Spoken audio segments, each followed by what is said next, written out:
Hello and welcome to Rajya Sabha Television. You're watching The Big Picture with me, Frank Rausen Pereira.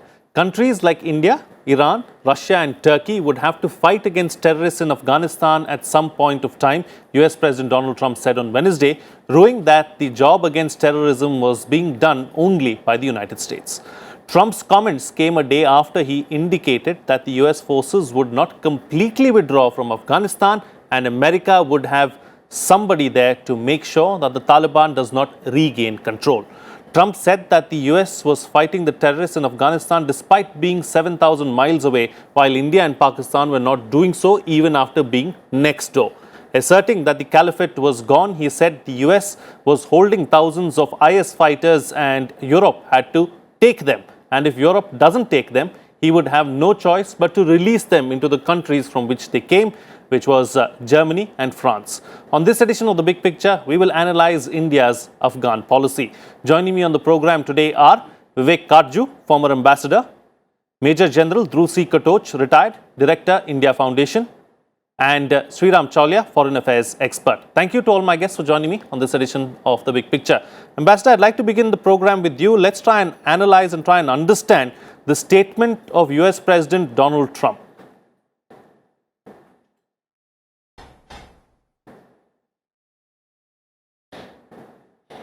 I think the US President is becoming a little disingenuous.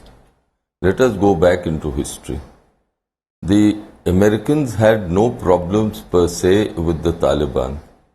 Their problems were when the Taliban gave hospitality and a place to Osama bin Laden from where he could operate and impact adversely on American interests, and then of course came 9/11. So the Americans went into Afghanistan to counter terrorism because Osama bin Laden had directly impacted on them in the most horrendous way. And that is the battle that they've waged, or the war that they've waged ever since. Now, their primary objective in Afghanistan has always been to ensure that Afghanistan cannot become once again a base from where international terrorism can adversely affect their interests. And that is why, if you notice, the first thing that the Americans are demanding of the Taliban is that the Taliban will no longer permit the territories under their control to be used by an international terrorist group. These are the hard realities. However, Trump is obsessed with the idea of controlling expenditure. Right. And hence, among other things, and hence he has always said that others should also contribute to the fight against terrorism which is there in Afghanistan. Now, India has been contributing to that fight, but indirectly, by helping the Afghan state to rehabilitate itself, by being a good friend of the Afghans, by showing that India's interests and Afghan interests coincide. India has been promoting the development of Afghanistan, and that too has helped the rehabilitation of the country, right, taking away a large number of Afghan youth away from the path of terrorism. Sure. All battles against terrorism are not only to be fought kinetically. This is where the President Trump is being disingenuous and is misleading. Sure. Both himself and the world. Okay. General, let me bring you to the picture now. So, this issue of putting boots on the ground in Afghanistan is not new as far as the US is concerned. Trump has been saying this for a while now. Have you ever considered putting boots on the ground in Afghanistan? And what's the difficulty in doing that? You see, firstly, President Trump is now talking of India putting boots on the ground. But it has always been a part of US policy earlier that the Indians should be nowhere near Afghanistan. Right? So earlier, as far as the administration was concerned, it was okay, as Ambassador Karju said, that India is giving development aid and doing all that. So that was all to the good. But anything beyond that, as far as providing weapons or any other form of assistance, that didn't suit American interests because it didn't suit Pakistani interests. So now, when America is trying to withdraw from that area, now they're thinking as to who else can they put in place, because if the American troops come out, then someone has to fill the vacuum, if at all. You know, the question of boots on the ground has been debated in the armed forces, and two views do exist. One view states, and it has been held by quite a few of the people in the strategic circles, quite a few prominent voices. Their logic is simple. They said, listen, at some point of time, you will have to fight. If you don't send troops, boots on the ground, then those terrorists will come into the Kashmir Valley, and you will have to fight them here. So instead of fighting them on your own territory, let us fight them in Afghanistan. That is one view. The alternate view, and that is the view which I hold, it is not sustainable. You see, once you put troops on the ground, let us say you put in a division of troops there, you will find actually that the terrain is such that you will actually require a bit more. So then you put in a bit more, and then you see it will be an ever increasing troops commitment. It will be never ending. But leave that aside. Even if theoretically you are prepared to go in for something like that, what is your resource option to sustain that force on the ground? And I think that becomes it will become a complete logistic nightmare. So I really don't support putting troops on the ground. I think it will have very adverse consequences at home. I don't think it will be well appreciated by the Afghans themselves. I don't think any party is really going to be happy with a solution like that. So what should we do? I mean, I have got a different way as to militarily how we can help. If India has to help militarily, I think in terms of weapons and equipment, you know, we have provided them helicopters earlier. I think we can provide weapons and artillery. Now, it is not simply a provision of this specialized equipment. I think we need to get the Afghans into India, train them, and then send them as whole units as packages. So let us say theoretically, if we can train certain people as helicopter pilots and establish a helicopter unit there, we can establish, say, a regiment or so of artillery, and then a brigade worth of commando troops. Sure. Now the question is, of course, I know that the Afghan army, they've already got their commandos, but there is a problem in the Afghan army, and this fundamental problem which they face is that when troops are placed on the ground, the Afghan army troops, I mean the soldiers, they have got a very short tenure. Now, if that chap is going to serve 5 to 7 years and then get out, now what's he going to do after that? Sure. So I think when we are looking at supporting the Afghan army, we could say support a brigade worth of commandos there, and they should be trained in India, equipped in India, and then sent there as part of a special missions. Sure. And we should ensure that their livelihood is protected the way the livelihood of the Indian soldier is protected by the government of India. Absolutely. So, to that extent, I think we can have a very small motivated force which can fight there. Secondly, the question is what the US president has said. He said we will still keep some elements. No, I haven't understood that policy. Yeah, because if he is going to keep some elements, the Afghan Taliban is not going to come on board. The Afghan Taliban has made it very clear they will come on board, but all foreign troops have to leave. So how is that going to happen? Sure. And if you're looking at foreign troops leaving and the Afghan Taliban coming in, then the question of Indian troops as it is does not arise. So I think we'll have to look at a different composition as to how we work out Indian engagement in Afghanistan. Absolutely. I'm going to take up this issue of, the US keeping some troops back in Afghanistan, something that the US president said in just a bit. But before I come to that, Sriram Chawla, the dynamics have changed in Afghanistan as well. It's no longer just the Taliban. You have Islamic State too, coming up very strongly in Afghanistan. So how do we deal with this problem of, two really strong forces?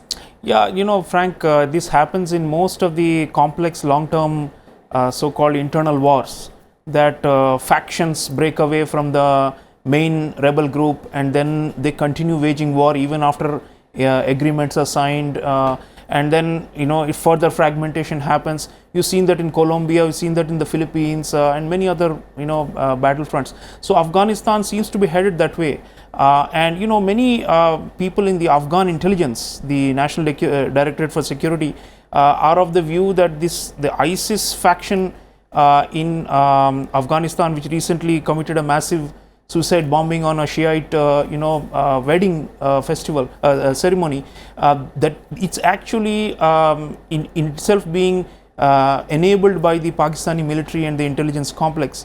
So although on paper it is ISIS, on paper it sounds like a non-state actor that is not under control of anybody, it looks like the Pakistanis now realize that once the Taliban enter a power sharing agreement with the Afghan government as part of the US peace process, then the question is they will not be as pliable as they were before. So then we need more puppets to be able to continue to have so-called strategic depth. And one of the puppets could be the so-called ISIS factions, especially in the Nangarhar, in the eastern part of Afghanistan, that have not been vanquished despite a few years of existence and of being troublemakers. So it is going to be a complex security environment. And in fact, the Haqqani network, which is very close to the Pakistanis and is now embedded within the main Afghan Taliban factions. See, that also, what happens to them after the so-called peace process works out. You see, so ISIS will remain a threat, and then of course the Taliban. And as far as the US goes, that residual force we are mentioning, I think there are two reasons. One is there are multiple factions within the US, state structure. There are the Pentagon and the so-called deep state, who want permanent power projection in this region for strategic reasons. Similarly with the Middle East, they don't want to fully pull out of Syria. But on the other hand, there is Trump and the populists and the ones who are keen to face the domestic American electorate and say, look, I finally pulled us out of all these costly and unwanted wars. Right. And I'm bringing home the peace dividend, and this is America first. Let those, regional players sort out the mess. It's none of our business. We are 7,000 miles away. So this is the tussle, what some people call a two-track presidency within the US. And the factional warfare is playing out in the form of this kind of compromise solution.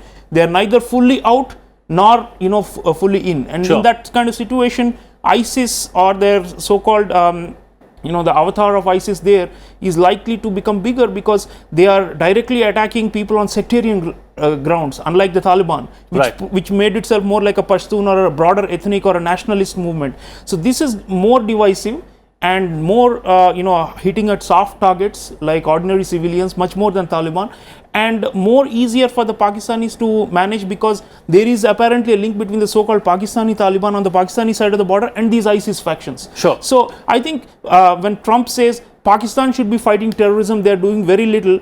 Factually it is true, but when he says they should do more, actually the opposite is true. Actually they should be restrained and pushed out of Afghanistan rather than interfering more. So that shows the daftness with which Trump reads the situation, but his overall picture is buck passing. Right.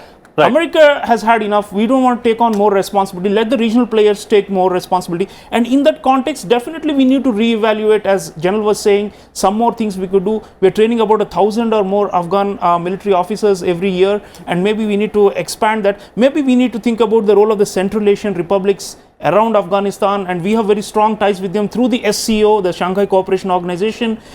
We may need boots from their side on the ground.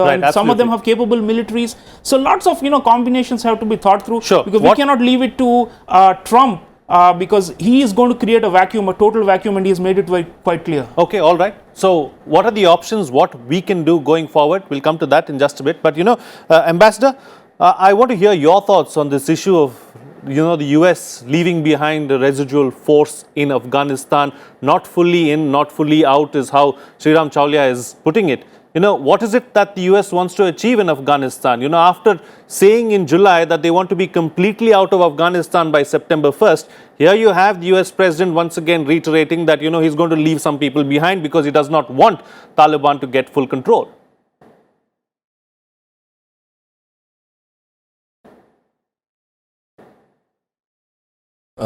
I think one has to interpret President Trump, because he is elliptical at the best of times, and he can also appear, either he is or he can appear to be confusing. The Americans never said that they'll pull out completely. They always said that they'll maintain a counter-terrorism presence. Now, how do you interpret a counter-terrorism presence? Perhaps that is what Trump means when he says that I will have a counter-terrorism presence which will monitor both the Taliban as well as others. it is well known that neither the Russians nor the Chinese, leave alone the Americans or anyone, would permit the return of the emirate. Hence, I think one has to look at Trump's comments in a little nuanced way, and we'll have to wait and watch how Khalilzad pushes this comment to the Taliban. Naturally, it will cause a bit of a flutter and they'll ask for a clarification. But I don't see this tweet as a major stumbling block. Now, if you permit me, Frank, as far as India is concerned, let me say fairly boldly, even if I offend a number of people, only those who do not know Afghanistan, who have no direct experience of dealing with Afghanistan, would ever suggest that India puts boots on the ground in Afghanistan. For not only the logistical difficulties that General Katoch has mentioned, that the General has mentioned, but also because what will be the end game? We are on an excellent footing on Afghanistan. It will be disastrous for us if we try to go into Afghanistan on a combat presence. It will, let me put it more strongly, it will be worse than the peacekeeping force that we sent to Sri Lanka and the experience that we've had there. It is a different matter that we augment the military capacities of the Afghan government. We've already done so. The inhibitions of the past in this regard are over. Now, having said that, I do think we've also got to be realistic there. The Americans have trained, they are financing almost 300,000 security personnel. Have they delivered? Do we think that by training 3,000 men or even 6,000 men, or let me go even further, a division of Afghan troops and financing them, etc., we'll be able to do in Afghanistan what the Americans have failed to do? And why have the Americans failed to do this? They failed simply because they were unwilling to send their troops across the Durand to clean up the Taliban sanctuaries. Right. Now, we won't be able to do that. We won't be able to get the Afghans to do that either. Therefore, the Afghan civil war, which is going on still, is very messy. Sure. Our interests are best served by having the old classical approach of building excellent relations with whoever is in power and in Kabul, that, and at the same time reaching out to all shades of Afghan opinion. And at this stage, I've been arguing now for more than a year that all shades of Afghan opinion include the Taliban. We don't have to endorse what the Taliban are or what they represent, or their methods or their ideologies. But they are a major Afghan group today. In fact, perhaps they are more important in many ways than the Afghan government. And we simply can't ignore them anymore. Absolutely. Absolutely. We can't ignore the Taliban anymore. We need to engage with all stakeholders in Afghanistan, is what the ambassador is suggesting. But General, more importantly, or taking the discussion forward, is the Taliban a bigger threat or is the Islamic State a bigger threat, and how do we deal with this problem? Very frankly, I really don't think there's a need to look at differences between these two, because both are threats. Right, the Islamic State and the Taliban, I think ultimately, ideologically, when you look at an ideology above their the regional desire to achieve dominance, the goal is still the same. And the goal is to impose Sharia in that area. Now the goal, whether you have the Taliban or whether you have any other or the Islamic State, ultimately you are having a state which is ruled by Sharia. Now that is the ground reality. What does the Afghans want? They have got their own constitution. Now they want to be governed as per the constitution which they have made. So there is a direct contradiction. And it is this direct contradiction which I feel will make any peace deal which they have unsustainable. Khalilzad may create a peace deal, For whatever reasons, he may actually pressurize the present government to say, okay, go along with it. But once it starts, I do not see any such thing surviving over a period of time, because I cannot see the Taliban sharing power with the Afghan government. It is not going to happen, right? And at some point of time, you will find it may take 6 months or a year or 2 years, we are going to be back to a stage of civil war.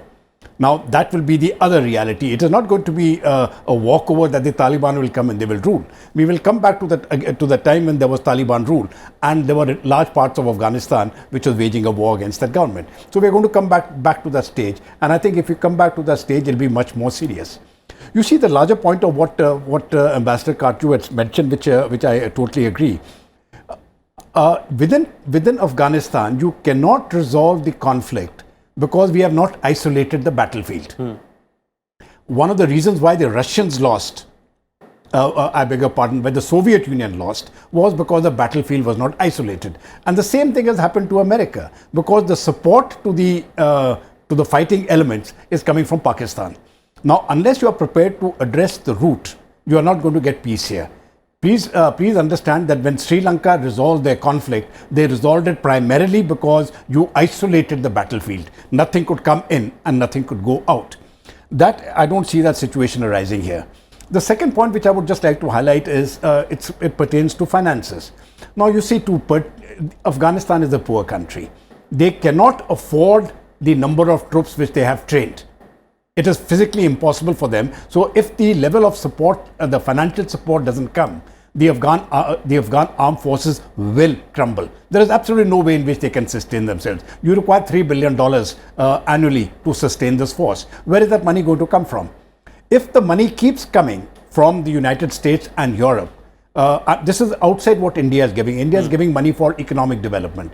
But if to sustain the Afghan armed forces, if the finances keep coming, then I think they are in a position to sustain themselves and keep the Taliban at bay. Otherwise, I do not see, otherwise I can see this battle only going in one way, and that is in favor of the Taliban. Okay. So that having been said, Sriram Chaulia, do we need to get to the root of the problem? At the end of the day, we know is Pakistan. So at some point in time, everyone needs to come together and get Pakistan to do something in Afghanistan. The only one country, Frank, that actually can, impress upon Pakistan and apply pressure is China, because Pakistan's lifeline is China now, and it's a good sign. Last year, after the Wuhan process, Prime Minister Modi and President Xi Jinping agreed on a China India +1 model in Afghanistan. We started the training of the Afghan diplomats. So China and India came together and did that. So that's a good step forward. I believe even security cooperation, China and India should be able to advance this formula and do something. So one is to, as we said, to restrain Pakistan and to bind its hands. And for that, I think only the Chinese can drive sense, because they have got the creditor rights over Pakistan through the China-Pakistan But do you see China doing that? Well, if they are willing to cooperate with us to build the capacity of the Afghan diplomatic corps, why can't they cooperate with us and with some other interested parties in the region to build the security and to create this cordon that generally is talking about, and to make it a secure zone free of external interference. So I think the Chinese have the capacity to do that. It's just that they have not really delved too deep into it, because they have looked at it from a very transactional point of view. If Trump is transactional in this, the Chinese too. They are just letting the Pakistanis do their Afghan policy, but it's going to come back to bite them, you see, and that's because of the fear of the Islamist extremism in Xinjiang. So I think overall, if you see, that's one country we need to rely. US pressure on Pakistan, this is an old game that has not really worked. We know it. And we in India, we are very cynical about it. Trump actually, as you know, withdrew almost the entire US military aid to Pakistan and keeps occasionally making some threatening noises. It does not really produce a behavioral change in the Pakistani attitude. So ultimately, but there is a movement inside Pakistan that all in the region should be encouraging. There is a Pashtun Tahaffuz movement, which, ethnically they are the same group as the Taliban, which is fighting on the other side, and they are opposing the Pakistani military's barbaric behavior in the Khyber Pakhtunkhwa province of Pakistan. Right. So that is where you see the hope lies within Pakistan in some sector where civil society is coming forward and saying we don't want this informal military dictatorship. Ultimately, that is the way, because PTM, Pashto Tahfuz movement, is has got kindred on the other side in Afghanistan. Everybody sympathizes with their genuine humanitarian cause. So these are the kind of things that we should be laying emphasis on in the long run, because otherwise this powder keg, as generally saying, it's not uncommon for wars that you think are over, and then you say now in a post-conflict, but then again in a few years there's a return in another form. In fact, that's what we are seeing in Iraq as well. It's going through multiple phases of Islamist resurgence. Right. So I think the root cause is there. You're right with Pakistan, and also with the governance within Afghanistan. I believe India can do more for administrative reform and for governance support, because that's where the state failure has inevitably fed to more and more militancy over years and years and decades. Absolutely. All right. Closing comments now from all my guests. I've got limited time, so I'm going to ask you to be brief with the best way forward, starting first with the Ambassador.